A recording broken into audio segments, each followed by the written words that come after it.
ओम अखंडल मंडलाकारं व्याप्तं जन चराचरं तत्पदं दर्शितं जन तस्मै श्री गुरवे नमः। गुरु ब्रह्मा गुरु विष्णु गुरुदेव महेश्वर गुरुरेव परम ब्रह्म तस्मै श्री गुरवे नमः। हरे कृष्ण। श्रीमद्भागवत विंशी अध्याये ब्रह्मार चरित्र बहुविध सृष्टिर वर्णना। सौनक मुनि बोलें हे सुत पृथिवी के आश्रय रूप लाभ करे स्वयंभू मनु परवर्ती काले जात प्राणीगणेर सृष्टिर जन्य की उपाय तिनी अवलम्बन करेছিলেন, की उपाय तिनी अवलम्बन करेছিলেন। महाभागवत विदुर भगवान श्रीकृष्णेर एकांत सुहृद छिलेन। तार ज्येष्ठ भाता धृतराष्ट्र पुत्र दुर्योधनादिर साथे एकत्र हये श्रीकृष्णेर परामर्शेर अनादर करते तारा भगवानेर काछे अपराध करछे विवेचना करे विदुर तादेर परित्याग करेছিলেন। विदुर ताके विवेचना करे विदुर तादेरके परित्याग करेছিলেন। महात्मा विदुर महर्षि वेदव्यासेर ओरसजात पुत्र, ताई तिनी पिता वेदव्यासेर चेये कोनो अंशे तिनी कम छिलेन ना। तिनी सर्वान्तकरणे भगवान श्रीकृष्णेर आश्रित छिलेन। भगवान श्रीकृष्णेर तिनी आश्रित छिलेन एवं श्रीकृष्ण भक्तदेर तिनी अनुगामी छिलेन। तीर्थ पर्यटने तार अंतकरण आरो शुद्ध एवं निर्मल हयेछिल। तिनी पुषावर्त क्षेत्रे हरिद्वारे उपनीत हये परम तत्व ज्ञानी मैत्र ऋषिर काछे गिये आर की प्रश्न करेছিলেন। मैत्र ऋषिर काछे गिये तिनी आर की प्रश्न करेছিলেন। हे सुत तादेर परस्पर कथोपकथने अवश्य श्रीहरिर पादपद्म सम्बन्धीय पाप विनाशक कथाय तिनी आलोचना हयेछिल,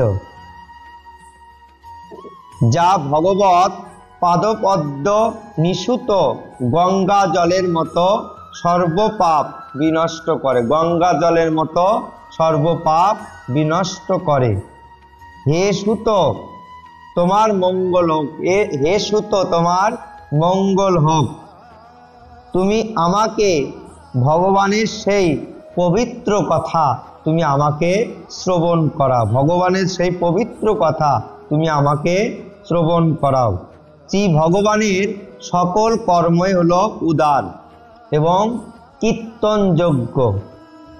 भगवानेर ताहले भगवानेर सकल कर्मई हलो उदार एवं कीर्तनयोग्य।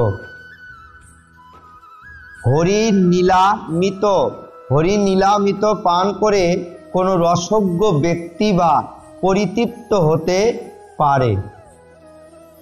नैमिषारण्यबासी मुनिगण एरूप श्रवणेर आकांक्षा प्रकाश कराय रोमहर्षण पुत्र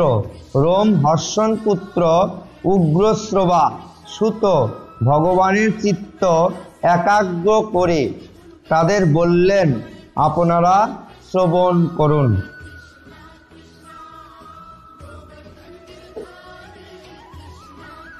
सुत बोललेन हे ऋषिगण निजेर माया शक्तिर द्वारा बराह रूप अर्थात नृसिंह रूप के बला हय बराह रूप धारण करे भगवान श्रीहरि कितक रसातल थेके धरणी माता के उद्धार करें एवं हिरण्याक्ष दैत्येर अनायासे विनाश नीला শুনে, বিনাশ লীলা শুনে বিদুরের মনে অত্যন্ত আনন্দ হলো। কার মনে? বিদুরের মনে অত্যন্ত আনন্দ হলো।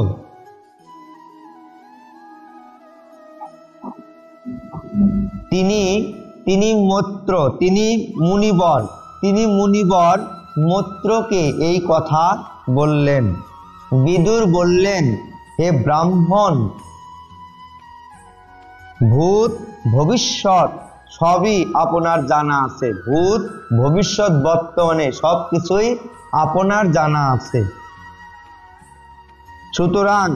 সুতরাং অনুগ্রহ করে বলুন যে প্রজাপতিদের প্রতি ব্রহ্মা প্রজা সৃষ্টির বিষয়ে মরীচি আদি প্রজাপতিদের সৃষ্টি করে পুনরায় সৃষ্টির বৃদ্ধি হেতু কি তিনি করলেন। মরীচি প্রমুখ মহর্ষিগণ এবং স্বয়ম্ভু মনু ব্রহ্মার নির্দেশে কিভাবে প্রজা বৃদ্ধি করলেন, কিভাবে তিনি প্রজা বৃদ্ধি করলেন। তারা কি নিজ নিজ পত্নীদের সহায়তায় এই জগৎ সৃষ্টি করেছিলেন, অথবা অন্য কারো সাহায্য ব্যতিরেকে নিজেরাই স্বতন্ত্রভাবে সৃষ্টি করেন, অথবা সৃষ্টির ব্যাপারে সকলে একত্র হয়ে এই প্রজা সৃষ্টি করেছিলেন। সবাই একত্র হয়ে এই প্রজা সৃষ্টি করেছিলেন। চিমৈত্র বললেন, হে বিদুর, একান্ত দুর্বিজ্ঞ দেব বা জীবের পারদ্ধ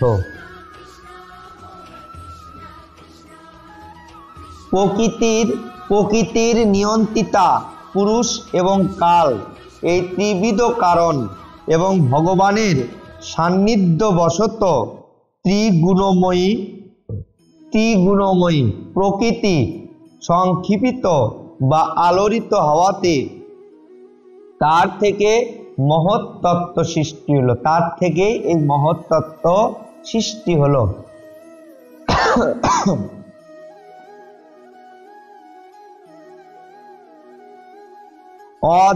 অদিষ্টের প্রেরণায় রজপ্রধান মহতত্ত্ব থেকে বৈকারিক, সাত্ত্বিক, রাজস ও তামস, এই তিন প্রকার অহংকার সেখান থেকেই উৎপন্ন হলো। কয় প্রকার অহংকার? তিন প্রকার, সাত্ত্বিক, রাজস আর তামস।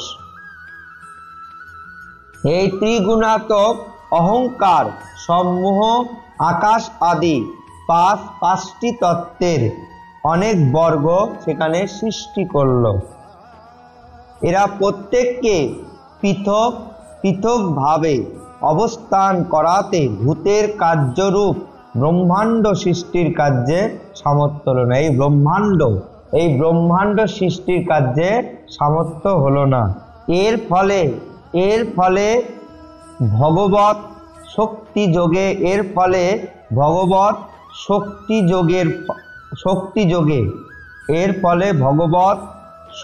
যোগের সকলে মিলিত হয়ে এক ভৌতিক সুবর্ণময় অখণ্ড সেখানে সৃষ্টি করল।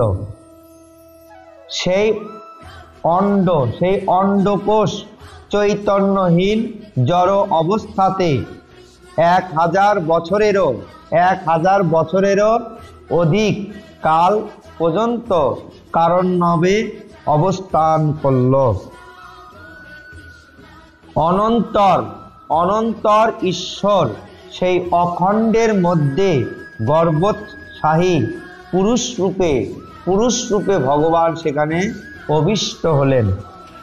তখন সেই গর্ভোৎসাহী শ্রী ভগবানের নাভির দেশ থেকে সহস্র সূর্যের দীপ্তিযুক্ত অতীব প্রভাময় একটি পদ্ম সেখানে প্রকট হলো। এই পদ্মই সমগ্র জীব জগতের আবাসস্থান। স্বয়ং ব্রহ্মা পর্যন্ত ওই পদ্মের থেকে আবির্ভূত হলেন, স্বয়ং ব্রহ্মা পর্যন্ত ওই পদ্মের থেকে আবির্ভূত হলেন। ব্রহ্মাণ্ডের গর্ভরূপ জলে শায়িত শ্রী নারায়ণ যখন ব্রহ্মার অন্তঃকরণে প্রবিষ্ট হলেন, ব্রহ্মার অন্তঃকরণে যখন নারায়ণ প্রবিষ্ট হলেন, তখন ব্রহ্মা নাম রূপাধিক্রমে পূর্ব কল্পনা অনুসারে লোক সৃষ্টি করতে প্রবৃত্ত হলেন। কে? ব্রহ্মা। ভগবান স্বয়ং ব্রহ্মা সৃষ্টি করতে তখনই প্রবৃত্ত হলেন।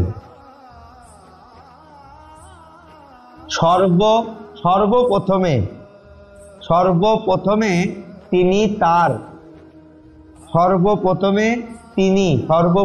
তিনি নিজের ছায়া থেকে তামিস, অন্ধ তামিস, তম মোহ এবং মহামোহ, অজ্ঞান, আসমিতা, রাগ, দোষ, অভিনিবেশ, এই পঞ্চবিধ ভিত্তি সম্পন্ন অবিদ্যার সৃষ্টি করলেন। কি বিদ্যার সৃষ্টি করলেন? অবিদ্যার সৃষ্টি করলেন। নিজের সেই ছায়ারূপ তমময় শরীর ব্রহ্মার মনোপুত না হওয়াতে তিনি তাকে পরিত্যাগ করলেন। কি করলেন? ব্রহ্মা সেটাকে তিনি পরিত্যাগ করলেন, ভগবান ব্রহ্মা সেটাও পরিত্যাগ করলেন। তখন সেই পরিত্যক্ত শরীরই রাত্রিরূপ ধারণ করল। এই রাত্রিতেই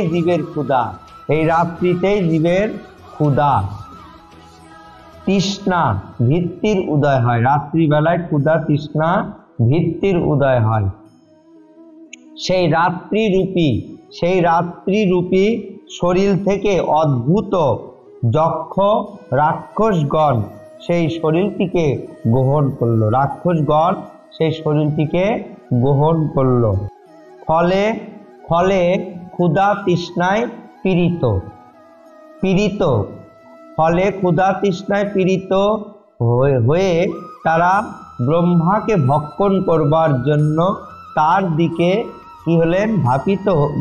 ধাপিত হয়ে বলতে লাগলেন, একে খেয়ে ফেল, একে রক্ষা করো না, একে তুমি রক্ষা করো না, একে খেয়ে ফেল।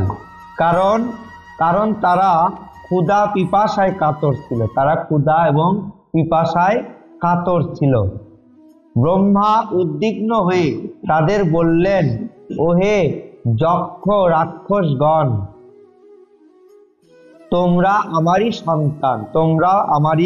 সন্তান, অতএব তোমরা আমাকে ভক্ষণ না করে তোমরা আমাকে রক্ষা করো, আমাকে ভক্ষণ করো না, তোমরা আমাকে রক্ষা করো। তাদের মধ্যে যারা বলেছিল একে খেয়ে ফেল, তাদের মধ্যে থেকে যারা বলেছিল যে একে খেয়ে ফেল, তারা হলো যক্ষ। আর যারা বলেছিল একে রক্ষা করো না, তারা হলো কি? রাক্ষস। যারা বলেছিল যে একে রক্ষা করো না, একে খেয়ে ফেল, তারাই হলো রাক্ষস। তারপরে ব্রহ্মা সাত্ত্বিক প্রভায় দীপ্তিমান তনু দ্বারা প্রকাশিত হয়ে মুখ্য দেবতাদের তিনি সৃষ্টি করলেন। তারা ক্রীড়া করতে করতে ব্রহ্মার পরিত্যক্ত প্রকাশ রূপ দিবস শরীর আশ্রয় করল। তারপর ব্রহ্মা নিজ জঘন্য দেশ থেকে ব্রহ্মা কামাসক্ত অসুরদের তিনি সৃষ্টি করলেন। তারা অতিশয় কাম লুপু হওয়া, যার ফলে সৃষ্টি হওয়া মাত্রই মৈথুনের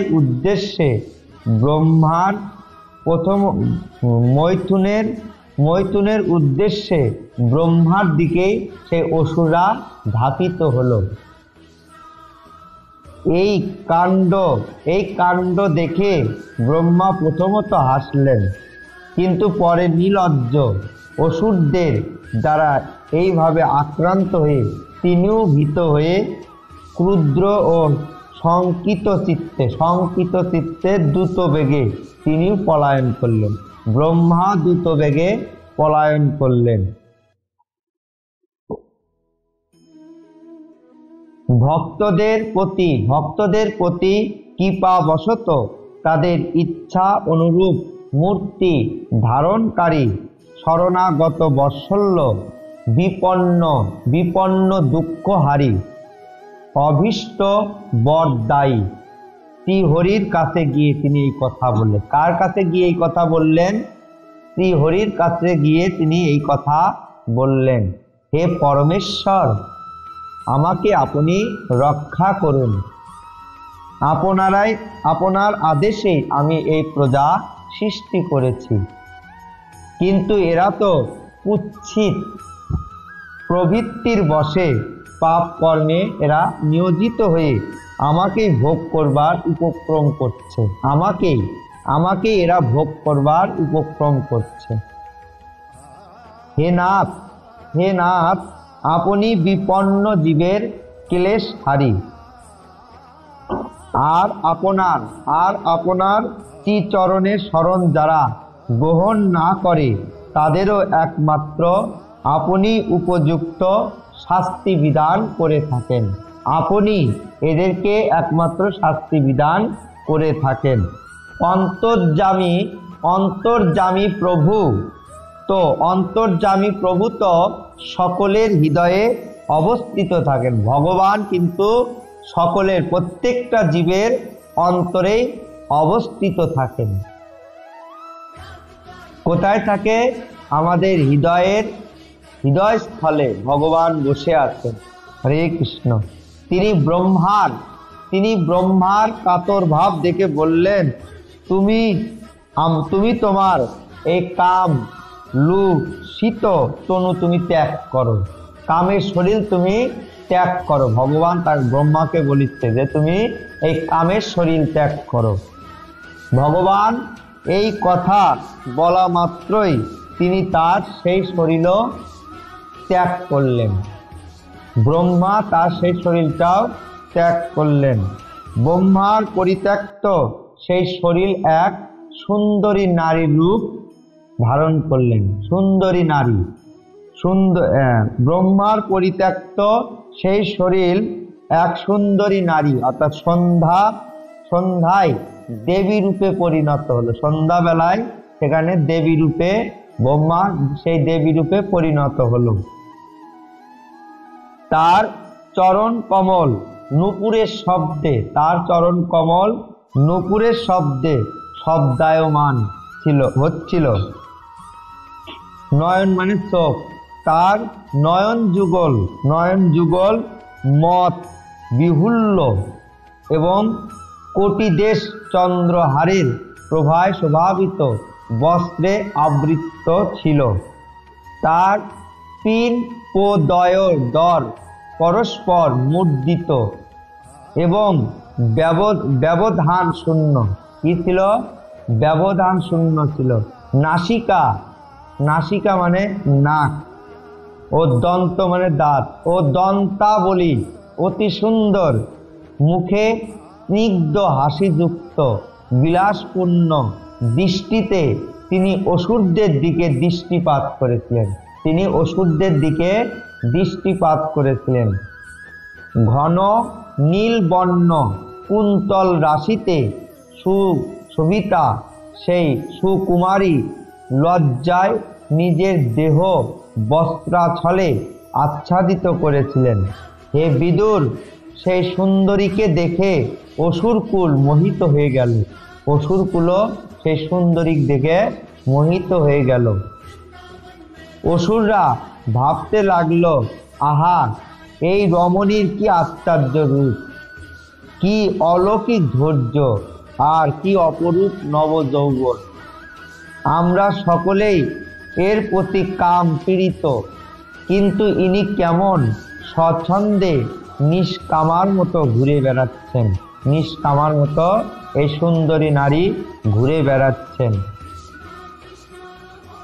এইভাবে সেই দুর্বুদ্ধি অসুরগণ নিজেদের মধ্যে নানা রকম জল্পনা কল্পনা করে স্ত্রীর রূপ ধারিণী সন্ধ্যাকে অভ্যর্থনা করে প্রণয়পূর্ণ বচনে তাকে জিজ্ঞাসা করলেন। সেই সুন্দরীকে সেই অসুররা জিজ্ঞাসা করলেন, হে সুন্দরী, তুমি কে আর কারি বা কন্যা তুমি? হে ভামিনী, তোমার এখানে আসার কারণটা কি? তুমি তোমার এই অমূল্য রূপ রাশির লোভ দেখিয়ে কেন আমাদের কষ্ট দিচ্ছ? হে অবলা, হে অবলা, তুমি যেই হও না কেন, আমার যে তোমার দর্শন পেয়েছি এটি অতীব সৌভাগ্যের একটা ফল। তুমি কন্দুক খেলার বল ক্রীড়া দ্বারা তো আমাদের মতো দর্শকের মন উন্মোচিত করছ। হে শালিনী, তুমি করতল দিয়ে যখন এই উদ্ধত ক্ষিপ্ত কন্দুককে পুণ্য আঘাত করছ, তখন তোমার চরণ কমল এক জায়গায় স্থির থাকতে পারছে না। তোমার কিশোতর কোটি দেশ সমন্বিত স্তনদ্বয়ের ভারে ভীত হয়ে যেন বিশেষভাবে ক্লান্ত হয়ে পড়ছে। আর তোমার নির্মলা দৃষ্টি যেন ক্লান্ত হয়ে যাচ্ছে। আহা, তোমার এই কেশ কলাপ কতই না মনোহর। কেশ মানে চুল, সেই কেশ কলাপ কতই না মনোহর, মানে খুব সুন্দর লাগছে। কেশ মানে চুলটা কতই না মনোহর লাগছে। এইভাবে প্রবোদার মতো আচরণশীল প্রলাভনকারিণী শয়তানি সন্ধ্যাকে প্রকৃত রমণী রত্ন মনে করে মূঢ় বুদ্ধি অসুরগণ তাকে গ্রহণ করল। এই অসুরগণ তাকে গ্রহণ করল। তদন্তরে ব্রহ্মা গভীরভাবে হেসে যে নিজের ঐশ্বর্য নিজেই যেন মুগ্ধভাবে উপভোগ করছিল,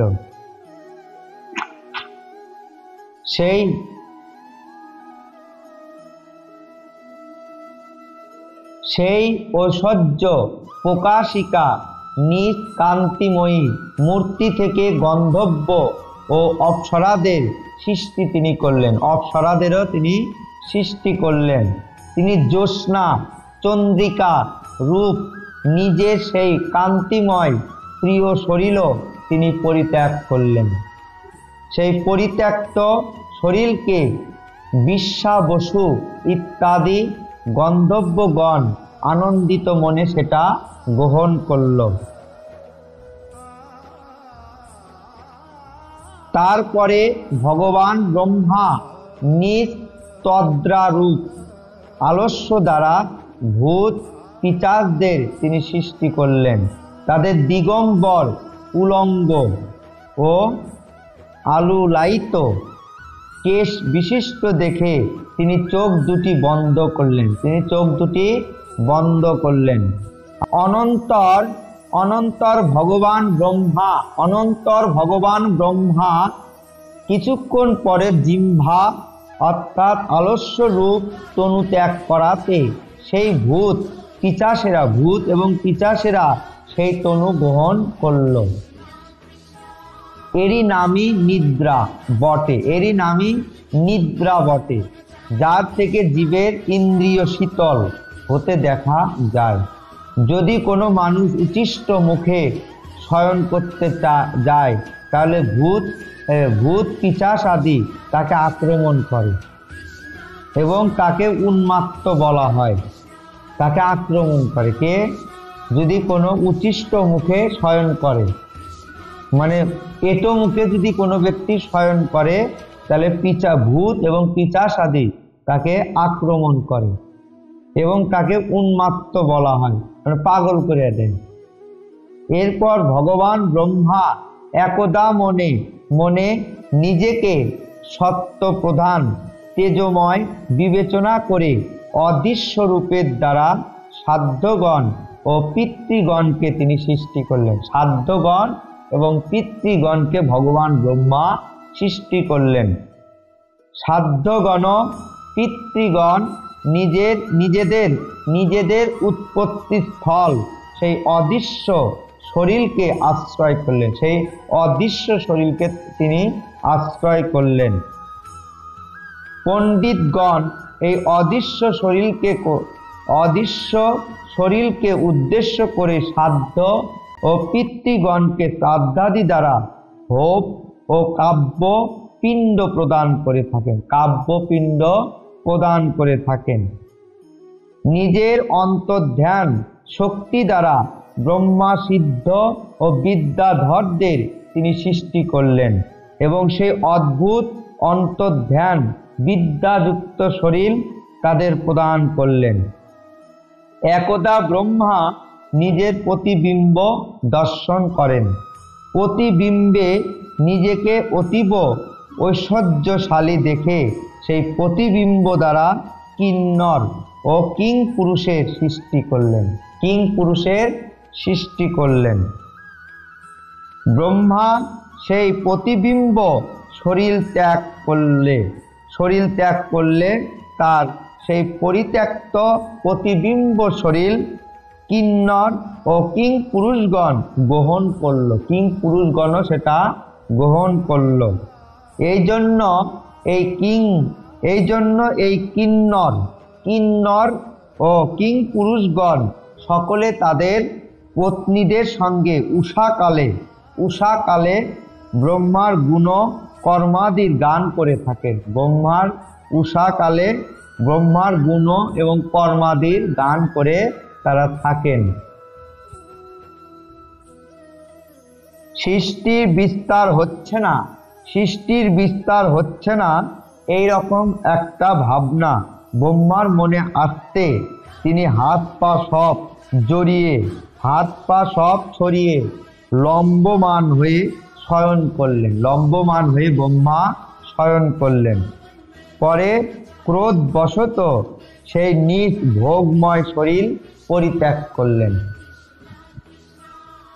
সেই পরিত্যক্ত ভোগতনু থেকে যে কেশ সমূহ বিচ্যুত হয়ে পড়েছিল সেইগুলি অহি রূপে সৃষ্টি হলো। ওই শরীরের হস্তপদাদির স্পর্শপন্ন বা আকুঞ্চন প্রসারণাদি হেতু সেই জীবগণের অহিকুলের অন্য নাম হলো সর্প এবং বেগশালী, সর্প মানে সাপ, এবং বেগশালী হওয়া যায় নাগ তাদের নামান্তর। ব্রহ্মার ভোগ বিশিষ্ট দেহ থেকে উৎপন্ন হওয়াতে ভোগ অর্থাৎ ফোনা দ্বারা তাদের কন্দর বিচ্ছিন্ন হয় এবং ক্রোধের বশে ক্রোধ মানে রাগ, সেই ক্রোধের বশে উৎপন্ন হওয়াতে সকলেই অত্যন্ত ক্রূর স্বভাব হয়েছে। ব্রহ্মা এইভাবে একের পর এক বিভিন্ন ভাবযুক্ত তনু পরিত্যাগ করে বিবিধ সৃষ্টি করে নিজেকে কৃতার্থ মনে করলেন। ব্রহ্মা নিজেকে কৃতার্থ মনে করলেন। অবশেষে তিনি নিজের মন থেকে মণিদের সৃষ্টি করলেন। মনুদের সৃষ্টি করলেন। এই মনুগণ কালক্রমে সৃষ্টির বিস্তার করলেন। মনুগণই এই কালক্রমে এই সৃষ্টির বিস্তার করলেন। আত্মতত্ত্বজ্ঞ ব্রহ্মা নিজের পুরস্কার দেহ মণিগণকে দিয়ে দিলেন। মনুদের থেকে তাদের পূর্বে সৃষ্টির দেবতা গন্ধর্ব আদিগণ ব্রহ্মারও প্রশংসা করতে লাগলেন। তারা বললেন, হে জগৎ সৃষ্টিকারী ব্রহ্মা, জগৎ সৃষ্টিকারী হলো ব্রহ্মা, এই মনুদের সৃষ্টিকর্ম বড়ই সুন্দর হয়েছে। এই মনু সৃষ্টিতেই অগ্নিহোতাদি সকল ক্রিয়াকর্ম প্রতিষ্ঠিত থাকবে। এদের সাহায্য আমরাও নিজেদের অন্ন অর্থাৎ হবি বিভাগ গ্রহণ করতে পারবো, বিভাগ গ্রহণ করতে পারবো। তারপরে হলো আদি ঋষি ব্রহ্মা ইন্দ্রিয় সংযম পূর্বক তপবিদ্যা, কি বিদ্যা? তপবিদ্যা, যোগ ও সমাধির দ্বারা অভিলালিত নিজের প্রিয় সন্তান ঋষিদের সৃষ্টি করলেন এবং তাদের প্রত্যেককে নিজের দেহের অংশ সমাধি, বিদ্যা তপবিদ্যা, বিদ্যা ও বৈরাগ্যময় শরীরের অংশ তিনি প্রদান করলেন। শ্রী মহর্ষি বেদব্যাস প্রণীত পরমহংসী সংহিতা শ্রীমদ্ ভাগবত মহাপুরাণের তৃতীয় স্কন্ধের 20 অধ্যায়ে বঙ্গা অনুবাদ সমাপ্ত। ওম হরি ওম তৎসৎ, ওম হরি ওম তৎসৎ, ওম হরি ওম তৎসৎ।